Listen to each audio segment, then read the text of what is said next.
ಇವತ್ತು ಬೆಳಗ್ಗೆ ಬೆಟ್ಟಕ್ಕೆ ಹೋಗೋದಂತ ಬಸ್ ಹತ್ತಿದ್ರೆ ಕುತ್ಕೊಳ್ಳೋಕ್ಕಿರಲಿ, ನಿಂತ್ಕೊಳ್ಳೋಕ್ಕೂ ಜಾಗ ಇರಲಿಲ್ಲ. ನಾವು ಗೊತ್ತಲ್ಲ ಇಷ್ಟು ಜನ ಇದ್ದಾರೆ ಅಂತ ಗೊತ್ತಿದ್ರು ಬಂದ ಧೈರ್ಯದ ಬಸ್ ಹತ್ಬಿಟ್ವಿ. ಧೈರ್ಯ ಅನ್ನೋದು ಬಹಳಷ್ಟು ಜನ ಡಿಕ್ಷನರಿಯಲ್ಲಿ ನೋಡಿದ್ರೆ ನನಗೆ ಅದು ಜೀನ್ಸಲ್ಲೇ ಬಂದಿದೆ ಸರ್. 20 minutes later. ಬಸ್ ಹತ್ತಿ 20 ನಿಮಿಷ ಆದಮೇಲೆ ಕಂಡಕ್ಟರು ಟೀ ಕುಡ್ಕೊಂಡು ಟಿಕೆಟ್ ಇಶ್ಯೂ ಮಾಡಕ್ಕೆ ಬಂದರು. Congratulation brother, congratulation. ಓಕೆ, ಇನ್ನೇನು ಬೆಟ್ಟಕ್ಕೆ ಬಂದ್ವಿ ಅಂತ ಖುಷಿ ಪಡ್ತಿದ್ರೆ ಇಲ್ಲಿ ಫುಲ್ಲು ಟ್ರಾಫಿಕ್ಕು.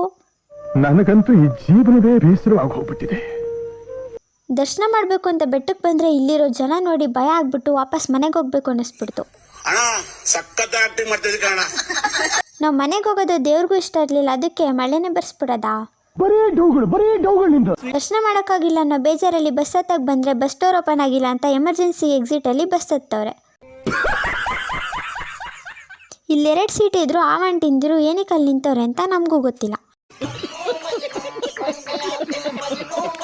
ಈ ವಿಡಿಯೋ ಏನಾದರೂ ಇಷ್ಟ ಆಗಿದ್ರೆ ಲೈಕ್ ಮಾಡಿ, ಶೇರ್ ಮಾಡಿ, ಕಾಮೆಂಟ್ ಮಾಡಿ.